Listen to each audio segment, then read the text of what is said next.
me is just one of the most impressive things. Like, you basically landed right on when you said you were going to do it. And you said that for a long time. He did the math wrong, and he thought it was going to be 2003. So when he finally realized it was 2004, and he was like, "Oh, Dave, what are you doing to yourself?" The Comic Scene magazine that has an interview with Dave and Denny, he says, "Oh yeah, the book's going to end in 2002," and I'm like, this is back before Dave redid the math. Yeah, he did the math wrong, and it's like, oh, forgot to carry the one. Oh, well, what's a year? What difference is a year going to make? And it's like, well, when you're at that point, at that stage in the game, it from the sounds of it, it made a big difference just from reading the back of The Last Day and everything he had to do to get the whole thing done on time.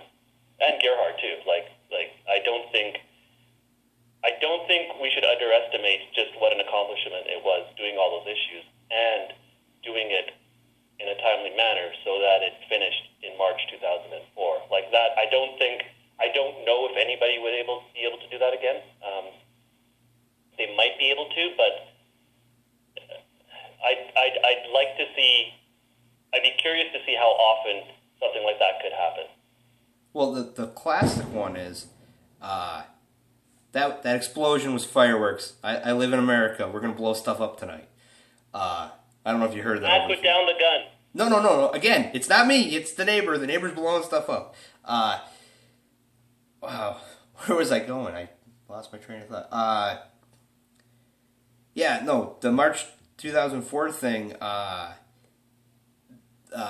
the issue was supposed to come out, I think, the second or third Wednesday of the month. And my store got it the first Wednesday of the month. It was a week early.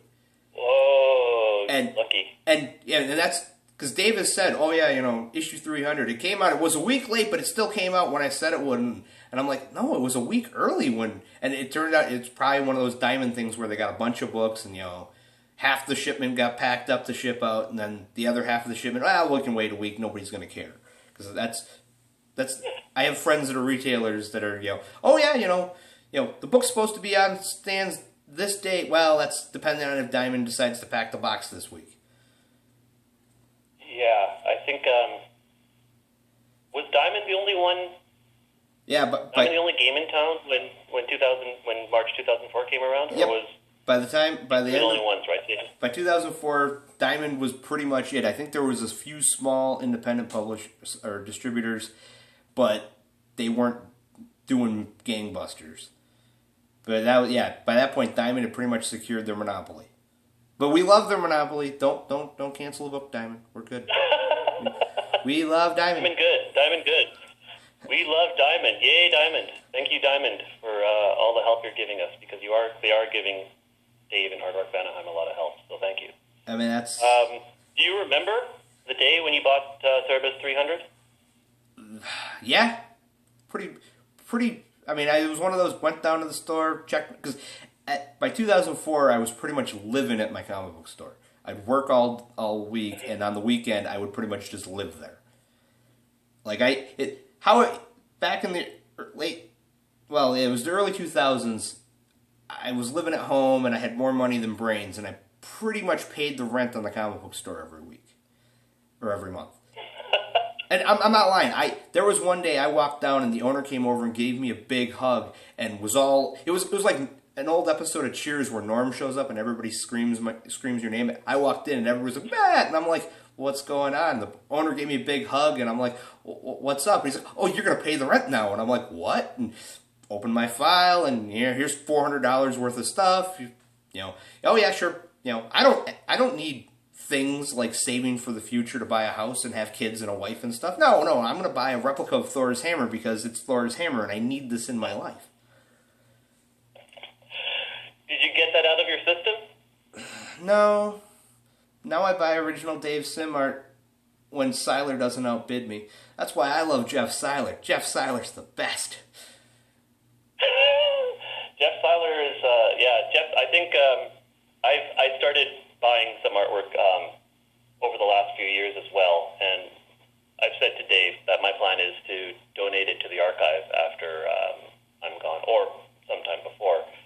And I think I'm probably not the only one. Jeff has thought about that. Back when Jeff lived near me, because he lived in the same 15-mile radius for about a year or so, and he was talking, well, if I die, I'm going to give you all my Cerebus stuff. I'm like, understand, any original art's going right back to Dave. And he's like, what? And I'm like, I don't really have really have display space.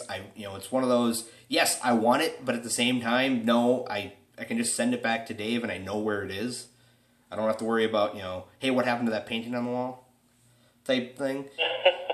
And he's brought it up a couple times of, hey, if something happens to me, I'm going to send you your stuff. Or he posted something on a muck about, offering it to anybody that's willing to take it type thing. And I'm like, I just send it to Dave. You got an original page, you're thinking of selling it, send it to Dave.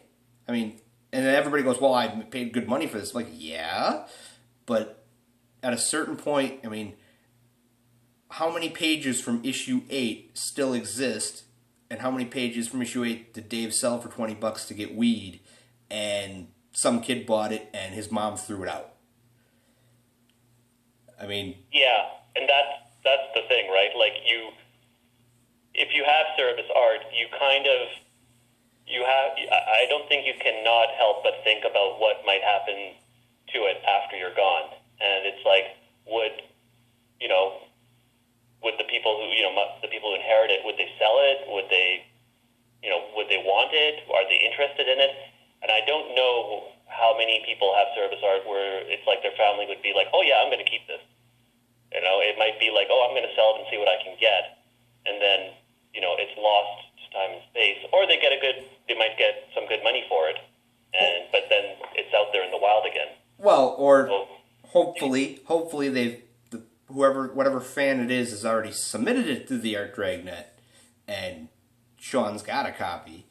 Or the family, when they finally decide, okay, we're going to sell all this, goes to an auction house that is partnered up with, where, like Heritage sends all the scans they get to Dave right away. At least that was how somebody told me. I think Sean said that, yeah, Heritage emails the scans whenever they get anything. And well, that's good. And I've said this before, and I'll probably continue to say it. I like Dave a lot. I wouldn't take over a blog devoted to his work if I didn't like him. But I really want to smack him up the side of the head for the day he went, why do I need 2 copies of the negatives for the first 4 phone books? This is just wasted space. I can get rid of half of these. And of course, then they burnt up in a fire. It's like, that's why you had 2 copies, Dave. And that's one of those things you just don't know. But they always say hindsight is 20/20. Well, it's like, yeah, there's a lot of things where you didn't know how it was going to turn out, but maybe you had to go through that for some reason, and then to get to where you are now, so okay, that didn't work, or don't do that, or don't do that again. Because he was in uncharted territories in a lot of ways, right? Like, it wasn't like he's running his own self-publishing company, he's doing his own trade paperbacks, that kind of thing, he's trying to do all that. Like, I don't think anybody had done what he did on this scale before, certainly not as a self-publisher. So, in that sense, I think that it was a lot of learning on the job and learning as you go along for him.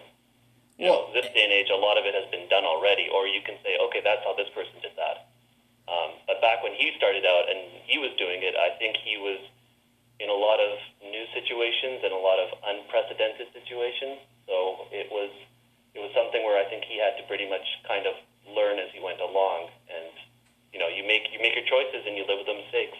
Well, my biggest complaint about it was at the time he's like, "Yo, yeah, I threw them all away," and it was me, Margaret, a couple other guys, sent faxes and calls. So like, Dave, do you still have access to this stuff? Because you can sell these and make money. And he's like, oh no, they're in the garbage. They're in a landfill. They're gone forever. And I'm like, is it worth going to Kitchener, finding where the landfill is, and getting a shovel?